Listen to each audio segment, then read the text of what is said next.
Bonjour, je m'appelle Jean-Pierre, je suis en Solidarité depuis 3 ans et je me suis spécialisé en fait sur les débutants, parmi les gens qui débutent sur leur ordinateur. Je vous propose de voir quelques slides que je présente aux gens qui débutent, et puis pour vous aider en fait dans vos formations. Alors première chose, quand vous commencez, n'ayez pas de soucis sur votre niveau. Vous avez tous largement le niveau pour faire des formations au niveau du contenu. En fait, la grosse difficulté, c'est sur l'aspect pédagogique. Comment moi, je vais réussir à faire passer en fait mon savoir pour des gens qui ne connaissent en fait rien, qui ne maîtrisent même pas un clavier, une souris, qui découvrent l'ordinateur. Alors c'est un gros challenge parce qu'en fait, c'est des gens qui débutent, donc il faut surtout être hyper rassurant, il faut passer des messages clairs. La difficulté, ça peut être déjà trouver le contenu des messages, rester dans du bon message, du message facile. Il faut que vous soyez en fait le plus près des gens possible. Essayez de vous donner des objectifs hyper atteignables, restez le plus simple possible pour arriver à des choses très simples. Je prends par exemple envoyer et recevoir un mail, naviguer sur Internet, rédiger un petit courrier, mais n'allez pas plus loin. Un élément important, quand vous allez commencer vos formations, mettez les gens à l'aise tout de suite. Et faites en sorte que les gens soient à l'aise, demandez-leur ce qu'ils ont envie de découvrir, faites le point avec eux, essayez en fait de créer le contenu de votre formation, c'est important, essayez de les rassurer. La personne qui était avec vous est assise devant son ordinateur et vous êtes derrière. Il faut absolument qu'elle vous arrête quand elle ne vous comprend pas. Il faut absolument que dans 100% des cas, la personne vous comprenne. Il faut aussi parler des horaires, ça c'est important, il faut que chacun sache le temps qu'ils vont passer ici, s'il peut avoir des pauses, il y a des petits détails qui sont importants. S'ils ont besoin, eux, de sortir pendant la formation, il faut qu'ils soient le plus à l'aise possible.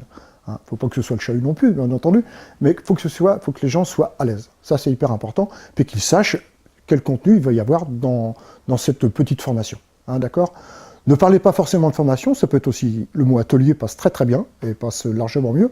N'hésitez pas à avoir un jargon qui va toucher, mettons, l'automobile, la mécanique, la couture, si vous avez des couturières, ou des gens qui viennent de l'étranger, va les accrocher peut-être à leur pays, dans les exemples que vous allez donner. Je travaille principalement avec 5 séances. Ma première séance, c'est le matériel, c'est comment ça marche, comment j'utilise mon clavier, comment j'utilise une souris, quand tout va bien, comment j'arrive à stocker mes dossiers. En fait, c'est la découverte de l'environnement. Mais déjà, il y a beaucoup de choses qu'on apprend. Et c'est une partie qui est hyper importante, même pour ceux qui se disent déjà bons sur l'ordinateur. En fait, ils découvrent déjà beaucoup de choses. Après, donc, c'est sur l'utilisation de l'Internet, généralement. Pourquoi je vais sur Internet directement ? C'est parce que je fais en sorte que ce soit le plus ludique possible. Un ordinateur sans Internet, c'est un petit peu triste. Donc, dès lors qu'on va aller sur Internet, il y a une ouverture sur le monde qui est phénoménale, et bien leur faire comprendre qu'ils vont trouver un tas de choses et rester dans le ludique. Et seulement en quelques clics, on peut passer vraiment un tas de temps sur l'ordinateur et avoir l'impression d'être hyper à l'aise sur ce matériel-là. Ce que je fais aussi, je fais en sorte d'utiliser le plus rapidement ma clé USB, c'est-à-dire que je vais aller sur Internet, je vais aller chercher une photo, mettons, on va chercher une photo de Calypso Rose, ou une photo de Cheval, une photo de Claude François, je la fais enregistrer systématiquement sur ma clé USB. La clé USB est importante parce qu'en fait, c'est un outil qui est archi simple, c'est un outil qui est dans la poche, c'est matérialisé. Après, c'est l'utilisation de la messagerie. Il faut créer une boîte aux lettres, tout simplement. Moi, je prends Gmail. Après, qu'est-ce qu'il faut faire ? C'est que la personne soit à l'aise pour aller ouvrir sa boîte aux lettres, qu'elle soit à l'aise pour envoyer un message simple, qu'on fasse des petits échanges uniquement pour que la personne, en fait, elle ait un usage simple de la commande de sa messagerie. Ce qui est sympa, c'est de pouvoir aussi mettre une pièce jointe. Après, on peut être un peu plus perfectionniste sur la rédaction d'un document. Mais surtout, ce qui va être important, c'est de chercher des documents Word sur Internet et quels sont les outils pour modifier ce document Word.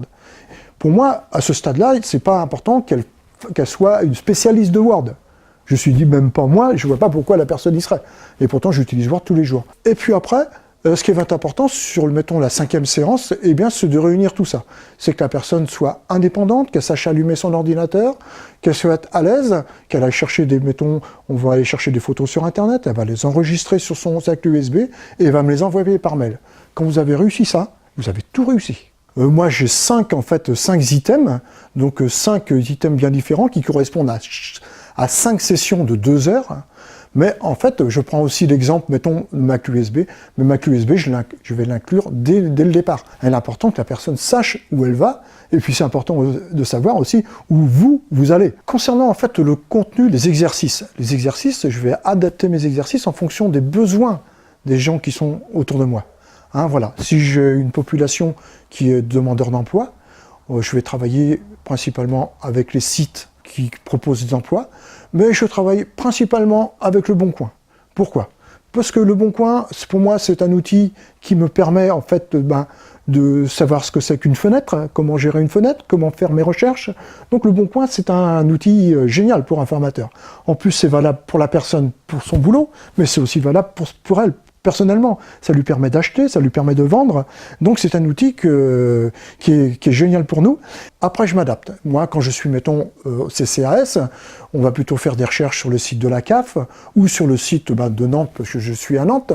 Fait des petites recherches qui vont permettre à la personne de trouver des aides, trouver en fait des services, des facilités. Je vais travailler dans ce sens-là. Par contre, quand je suis sur des gens qui sont demandeurs d'emploi, je vais rester dans l'emploi. Je vais tourner autour du CV, je vais tourner autour des sites qui proposent des emplois. Le Bon Coin permet de trouver du boulot. Donc voilà, restez bien dans le périmètre des gens. N'allez pas, mettons, parler d'emploi à des gens qui viennent d'arriver, qui sont migrants ou immigrants, etc., ou qui sont dans la précarité. Mettons, ça ne sert pas à grand-chose. Connaissez bien les gens à qui vous vous adressez pour leur présenter en fait des outils qu'ils utiliseront tous les jours. Première chose, rassurer les gens. Rassurer les gens, qu'est-ce que ça veut dire? Ils ont en face d'eux un matériel qui est déjà difficile. Moi, je passe toujours par un petit slide en demandant comment ils jugent l'ordinateur. Je demande une notation de 1 à 5, et je leur demande en fait de me dire comment ils jugent l'ordinateur. Il y a des surprises des fois, je vais souvent du 1, mais je peux avoir aussi du 5. Je leur demander si c'est simple, si l'ordinateur est simple pour eux. Ça, c'est une chose qui est importante. Et avec un petit peu de recul, je fais la correspondance avec l'automobile. Et je leur dis qu'en fait, le monde de l'ordinateur en est aux premiers véhicules qui ont été créés, en fait. Tout simplement. C'est-à-dire qu'on est sur des machines qui tombent souvent en panne, qui ont des ralentissements, qui parfois ne démarrent pas. Imaginez un véhicule pour aller chez vous, pour aller au boulot, qui ne démarre pas, qui va tomber en panne dans la journée, qui va subir des ralentissements. L'ordinateur, c'est ça. Donc il faut rassurer les gens et leur dire que si ça tombe en panne, si ça ne marche pas, si ça marche mal, c'est pas de leur faute à eux. C'est de la faute de la machine, ça c'est important. C'est une machine difficile à maîtriser. Aussi, un message à faire passer, c'est que ici, vous en êtes dans un milieu où on parle chinois. C'est-à-dire qu'on va s'adresser à des gens qui ont déjà du mal avec un vocabulaire, qui ont déjà peut-être du mal avec le français. Vous n'oubliez pas que vous vous adressez à des populations qui n'ont pas forcément eu la chance de bien apprendre le français, qui peuvent venir aussi de l'étranger. Ça m'est arrivé de faire des formations à des gens qui ne parlaient pas du tout le français. Donc il faut que vous preniez sur vous, ça c'est hyper important. La personne qui est avec vous est assise en fait en tant qu'apprenante devant son ordinateur, et vous êtes derrière. Il faut absolument qu'elle vous arrête quand elle ne vous comprend pas. Il faut absolument que dans 100% des cas, la personne vous comprenne. Ça c'est vraiment hyper important. Moi, mes formations sont basées sur des slides très très simples. Ce slide-là, dessine-moi un ordinateur, nomme-moi tous les éléments que tu connais. Ça permet à la personne déjà de faire le point. Ça lui permet en fait de rechercher les éléments qu'elle connaît vraiment. On s'aperçoit qu'elle connaît déjà beaucoup de choses. Et puis, le fait de nommer tous les éléments, ça va être l'écran, le clavier, la souris, etc. Mais ça me permet aussi de faire le point sur la façon dont elle écrit.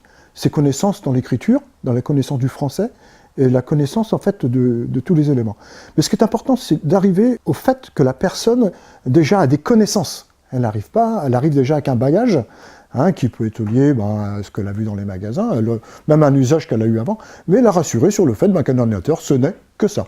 Alors sur ce slide, en fait, je vous présente l'ordinateur tel qu'il existe, l'écran, l'unité centrale, le clavier, la souris. Sur ce slide, je démonte et remonte mon ordinateur. Quand vous avez l'occasion, n'hésitez pas de mettre les mains dans le cambouis. C'est-à-dire que chacun, si vous avez la possibilité de faire démonter et remonter les ordinateurs, ça c'est fabuleux parce que ça démystifie en fait le matériel. Et il y a beaucoup de gens qui n'ont jamais fait même ceux qui se disent déjà un petit peu connaisseurs, vont apprendre ce que c'est qu'une prise USB, ce que c'est qu'une RJ45, etc., etc. Ça vous permet en fait de détacher en fait les soucis que peuvent rencontrer les gens avec le matériel en tant que tel. Voilà. Ce slide-là sur l'unité centrale, en fait, je leur demande en fait, de me nommer tous les éléments qui sont sur ce slide. L'intérêt, c'est qu'ils se plantent. Et en fait, tout le monde se plante. Et sur le slide suivant, en fait, je leur montre simplement que dans un ordinateur, il y a deux parties. Il y a une partie qui va être une partie atelier dans laquelle on va travailler. On va écrire, mettons, un document dans l'atelier. Et puis, il y a une partie où on va stocker. C'est-à-dire, je fais une lettre, je vais commencer ma lettre, je vais travailler dans une sorte d'atelier. Et puis, la lettre, elle me plaît, ben, je vais l'enregistrer sur mon disque dur. Les mots, ils le découvrent eux-mêmes. Hein, mais le terme disque dur, ils doivent par contre être acquis. Hein, ce slide-là sert en fait à comprendre qu'il y a une partie dans laquelle on travaille et une partie sur laquelle on stocke, qui est la plus importante. Et je les rassure en disant que la partie atelier, le contenu, on s'en fiche complètement. Hein, les processeurs, etc., on n'en a rien à faire, mémoire vive, etc., on peut en parler, mais on ne s'accroche pas là-dedans. Par contre, ce qui est important, c'est de savoir ce qu'il y a sur mon disque dur, comment je vais pouvoir stocker mes documents. Dès les premières heures, déjà, on parle de stockage. Ce qui est important, c'est que la personne comprenne qu'elle va créer un document, elle va aller chercher, mettons, une photo sur Internet, et qu'elle va stocker, en fait, cet ordinateur. Donc, en fait, qu'est-ce qu'on va stocker? On va tout simplement stocker des fichiers. Il ne faut pas aller plus loin. Qu'est-ce que je vais stocker sur mon ordinateur? C'est simplement des fichiers. Et mon ordinateur va servir à ouvrir, fermer, travailler ces fichiers. Ça peut être le stockage sur le disque dur, ça peut être le stockage sur la clé USB, ça peut être le stockage aussi sur un disque externe, et ça peut être aussi le stockage sur le cloud. Et là, j'en parle, en fait, dès les premières heures. Ça, c'est important, c'est que la personne sache où se trouve ce document, et pourquoi, et comment, en fait, on arrive, en fait, déjà dans l'ergonomie, en fait, de l'ordinateur.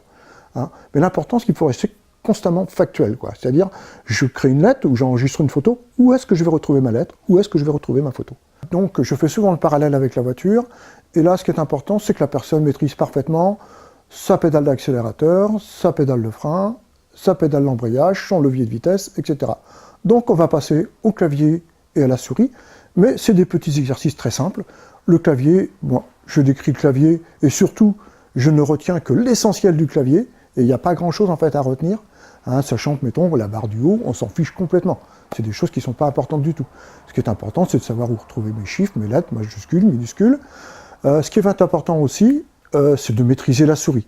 Et là, il faut passer du temps sur la souris, ça c'est important. Pour la souris, je fais des petits exercices qui sont extrêmement simple, et je pense qu'un exercice qui est hyper important, c'est d'aller sur chaque icône, en fait, qui est sous simple, chaque icône de l'ordinateur, et en fait, simplement les ouvrir et les fermer, hein, pour que la personne puisse être à l'aise avec en fait, ce qu'elle va ouvrir, et si elle fait une ouverture, mettons, qui est non désirée, et qu'elle sache au moins fermer rapidement. C'est-à-dire qu'elle ne se laisse pas emporter par l'ordinateur, par des pop-up, etc., qui vont s'afficher pour X raisons, peut-être pour une erreur, peut-être qu'elle a ouvert mauvaise icône, mais ce qui est important, c'est que la personne puisse revenir sur son bureau tout le temps. Hein, c'est que soir, on trouve toujours en fait des choses simples. Je fais un autre exercice aussi sur la souris, qui est important, je fais déplacer des icônes en fait sur l'ordinateur, tout simplement pour maîtriser en fait le clic gauche, presque déjà créer son environnement sur le bureau. Elle arrive déjà à être à l'aise, pouvoir faire des déplacements avec sa souris, ça permet déjà de bien maîtriser le clic gauche.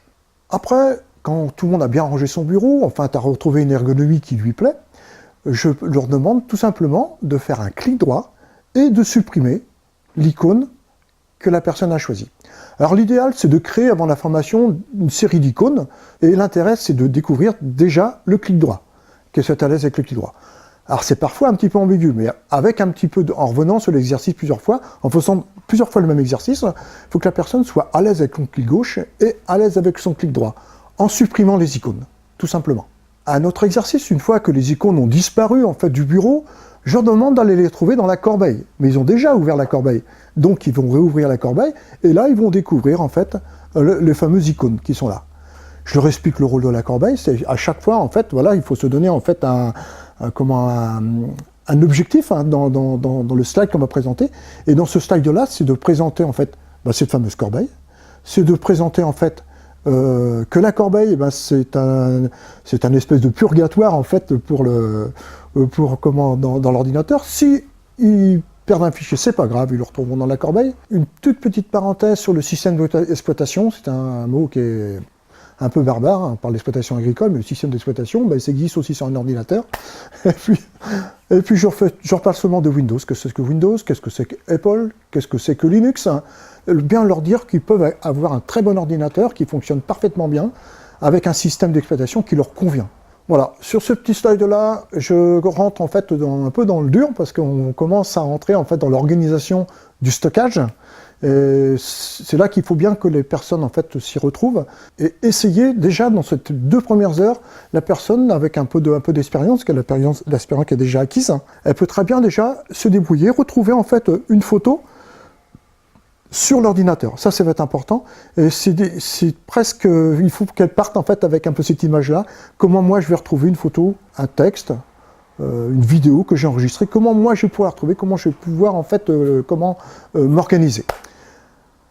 Si vous avez des gens qui sont à l'aise, on peut très très bien en fait aller déjà plus loin. Et en fait, ils vont pouvoir commencer en fait à mettre à enregistrer tout ce qu'ils vont faire pendant cette formation sur cette fameuse clé USB. Ce qui est important aussi, ne pas vous égarer, c'est-à-dire il y a au moins 3 façons de faire la même chose sur un ordinateur. Partez sur une seule méthode, mais dites-leur bien qu'il y a toujours 2 ou 3 façons de faire la même chose. Hein, mettons, supprimer un icône, on peut le faire en moins de 3 façons. La personne, elle a appris comme ça, elle apprendra avec le temps à le faire autrement, hein, parce qu'elle aura l'aide d'un ami, d'un enfant, etc., qui lui permettent de travailler autrement. Tout le monde doit avoir le même chemin. Hein, restez bien là-dessus. L'exercice doit être très simple et arriver en fait à votre objectif. Alors, sur la partie Internet, la première chose que je leur demande, c'est de me donner la définition de l'Internet. Donc ça, c'est un point important. Il faut bien que la personne comprenne cet environnement. Je leur donne déjà la définition de l'Internet, telle que j'ai trouvée sur Wikipédia. Essayez de démystifier. L'Internet, c'est d'une simplicité monumentale, et c'est pour ça que l'Internet fonctionne, parce que l'Internet est simple. Ça, c'est un point important. Après, une fois qu'ils ont compris cette définition, je leur demande de me dessiner l'Internet, tel qu'ils l'ont vu. Et ça, c'est un exercice qui est fabuleux, parce que ça leur demande, en fait, à travers les mots qu'ils ont appris, de pouvoir dessiner, de comprendre, en fait, comment fonctionne réellement l'Internet. Et ça, c'est un exercice qui est fabuleux. Et après, il suffit seulement, après, de leur présenter l'Internet tel que nous, on le connaît. Hein. Orange, c'est des schémas qu'on rencontre tous les jours. Mais ce qui est important, c'est qu'ils comprennent le rôle de l'Internet, ce que c'est qu'un réseau, qu'est-ce que c'est qu'aussi qu'un serveur, comment on accède à ce serveur, comment on échange l'information. Mais l'Internet, ce n'est que ça. Il ne faut pas aller plus loin. Concernant les navigateurs Internet, je explique ce que c'est qu'un navigateur. C'est le passage pour aller sur Internet. Ce qui va être important après, c'est que la personne puisse retrouver sur son propre ordinateur où sont ces fameuses portes pour aller sur Internet. Voilà. Et qu'elle soit le plus à l'aise possible. Voilà. Il faut qu'elle soit capable de dire, moi, pour aller sur Internet, je vais cliquer sur cette icône-là. Après, effectivement, le navigateur, je leur explique ce que c'est que le moteur de recherche. N'ayez pas peur de leur dire que le bon navigateur, c'est Firefox. N'ayez pas peur de dire que le meilleur moteur de recherche, c'est Google. Mais ça, c'est l'Internet. Donc c'est au jour d'aujourd'hui. Demain sera demain. Mais n'ayez pas peur de donner ces conseils-là. C'est rassurant. C'est rassurant que la personne utilise Firefox, utilise Google, et n'aille pas ailleurs où elle va se perdre en fait dans ses recherches. Ça, c'est important. Après, ce qui va être important, c'est que la personne fasse des recherches simples sur Internet. Donc, partez sur un exemple simple. Je cherche une photo de Calypso Rose. Si vous ne connaissez pas, vous allez découvrir Calypso Rose. Et puis, je leur demande en fait d'aller chercher en fait des photos sur images. Je leur explique en fait la façon la plus simple d'aller chercher des images sur Internet, sur cet exemple-là. Et puis, en fait, je leur demande après d'enregistrer cette photo sur la clé USB. Et quand vous avez fait ça, vous avez déjà fait un sacré pas, parce que la personne, elle est capable d'aller chercher une photo sur Internet, et elle est capable aussi d'enregistrer quelque chose sur sa clé USB. Et là, on arrive déjà à le faire sur la 2e séance, qui est déjà quand même un bel exploit. Mais en fait, elle maîtrise une grosse partie de l'environnement de l'ordinateur. Là, j'ai pris un exemple, ici, c'est un petit questionnaire que je mets à disposition en fait, des gens. Vous pouvez en créer autant que vous voulez, avec les exemples que vous voulez. L'important, c'est que la personne, en fonction des conseils que vous lui avez donnés, qu'elle puisse faire ses recherches sur Internet.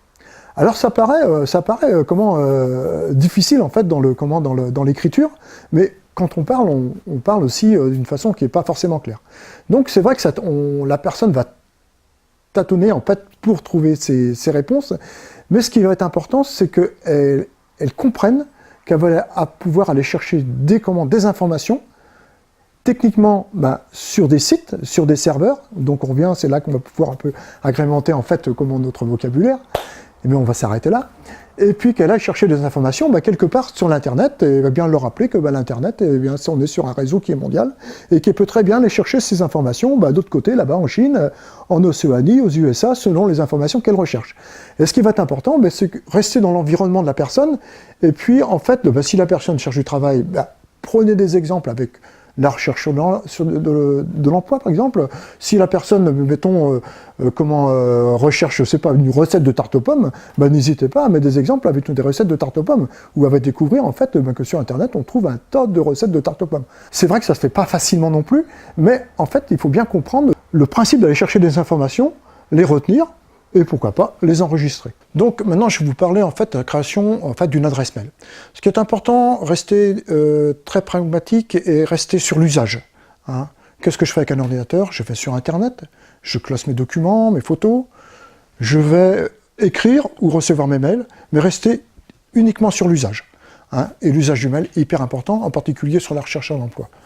Donc sur la création d'une adresse mail, j'ai quelques petits exercices qui permettent en fait de créer très rapidement une adresse mail, et surtout après, les gens vont vous écrire, les gens vont vous allez pouvoir y répondre, vous allez leur demander de mettre une photo, donc ils vont apprendre à mettre une pièce jointe dans leur mail, mais rester sur des exercices extrêmement simples, et des exercices qu'ils feront tous les jours. Ce qui va être important dans l'adresse mail, c'est que la personne comprenne à quoi ça sert, et comment elle fonctionne. Restez dans le fonctionnement de l'adresse mail. L'idée de la boîte aux lettres, ça existe dans la rue, mais ça existe aussi sur l'Internet, et il faut bien que la personne comprenne comment elle va aller chercher son fameux courrier, et comment elle va pouvoir renvoyer son courrier.